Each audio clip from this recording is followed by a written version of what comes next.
Today is Wednesday, February 20th. We're talking about why the federal government wants billions of dollars back from California and the FDA's warning about a new kind of procedure. Plus, Samsung's big event today, the biggest contract in baseball, and Ariana Grande ties with the Beatles. Welcome to the Newsworthy. All the day's news in less than 10 minutes. Fast, fair, fun, and on the go. I'm Erica Mandy. Thanks so much for being here. You ready? Let's do this. More tension between President Trump and California. The latest reason? The Trump administration says it plans to cancel or get California to return a total of $3.5 billion in federal funds that were designated to California's high-speed rail project. Well, the Transportation Department now says the state is not making enough progress on the project, but California's governor calls it all political, saying it's payback to California for leading a lawsuit against the Trump administration. Remember, earlier this week, a total of 16 states are now suing over Trump's national emergency declaration. So this fight is not over. President Trump is pushing back against a New York Times report and calling it fake news. The Times cites sources and confidential documents saying the president made an effort to, quote, undermine multiple investigations. The Times says in part that late last year, Trump asked the acting attorney general at the time, Matt Whitaker, if Trump's own appointee could take over a federal investigation involving him, which some say could be obstruction of justice. Again, President Trump says the report is not true, that he never asked, and Whitaker told Congress no promises were ever asked for or made. By the way, Trump just nominated Jeffrey Rosen as the next deputy attorney general to work alongside the new AG, William Barr. Rosen would take the place of Rod Rosenstein, who is expected to step down next month. He's going for it again. Senator Bernie Sanders officially entered the 2020 presidential race. This will be Sanders' second time running for the Democratic nomination. He lost to Hillary Clinton back in 2016. And get this, CNN says 10 hours after Sanders announced he's running, he raised $4 million for his campaign. BusinessInsider says he set a new record for first-day donations in the 2020 race. Sanders is now officially part of the very crowded list of Democratic nominees for 2020.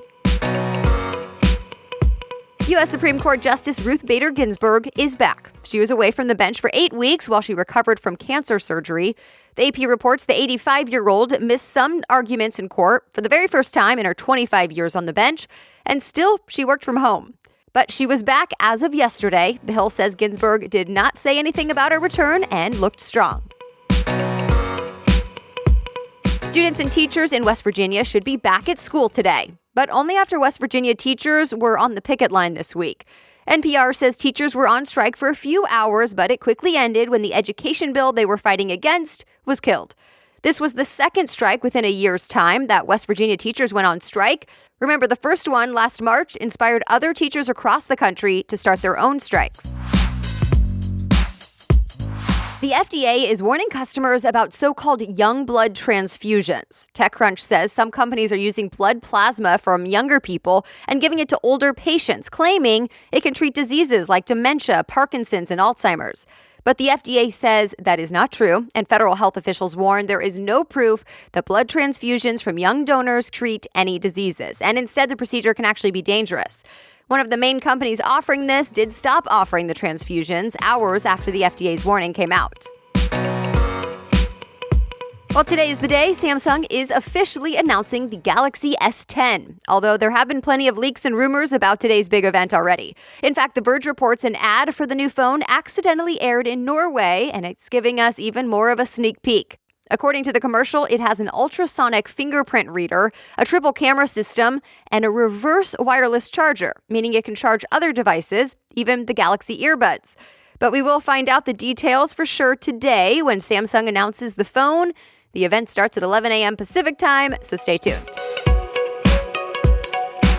More news ahead, but a quick break because today's episode is brought to you by Babbel. It's a language learning app that helps you learn and speak a new language with confidence. Babbel has 14 different languages you can choose from, and its teaching method has been proven effective across multiple studies. And this is perfect for the newsworthy listeners because lessons are just 10 to 15 minutes each, making it so convenient and so easy to start the learning process and to stick with it.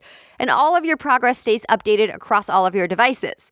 I also love that Babbel focuses on the keywords and phrases you actually want to use in a conversation. I remember going to Paris years ago wishing I at least knew some French phrases. It can make such a difference when you know the local language. And you know you'll get it right when you learn a language with Babbel because the lessons were created by real people and not just a translation machine. Plus, right now you can try Babbel for free. Just go to Babbel.com or download the app and try it for free. That's Babbel, Babbel.com, or download the app to try it for free. With Babbel, you'll be speaking a new language with confidence. Now back to the news.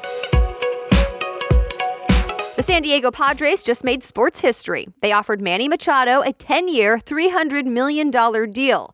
ESPN says that's the biggest free agent contract in American sports ever. But the Padres owner hasn't officially confirmed the deal just yet, and Machado still has to pass a physical first. USA Gymnastics has a new president and CEO again. It's the fourth one in the last 2 years. The organization is still trying to bounce back after the Larry Nassar scandal, where the team doctor sexually abused hundreds of gymnasts. Now NPR says Lili Lung is the newest CEO. She has a long history in sports. She was a gymnast and the former vice president of the NBA. She says she wants to help rebuild USA Gymnastics. But not all the athletes are happy about it. Some are calling her an insider who won't change a thing. She starts next month. HBO has released a trailer for the Michael Jackson documentary. The trailer for Leaving Neverland follows two men claiming the pop singer sexually assaulted them as young boys. But Fortune reports Michael Jackson's estate is not happy with this, saying the movie takes allegations and treats them as fact. The two-part documentary premiered earlier this year at Sundance Film Festival. It airs on HBO March 3rd and 4th. Ariana Grande just tied a record set by the Beatles. She's the first artist to hold the number 1, number 2, and number 3 spots on Billboard's Hot 100 songs all at the same time. Well, the first since the Beatles in 1964. Grande's 7 Rings, Break Up With Your Girlfriend, I'm Bored, and Thank You Next are the top 3 songs on the chart.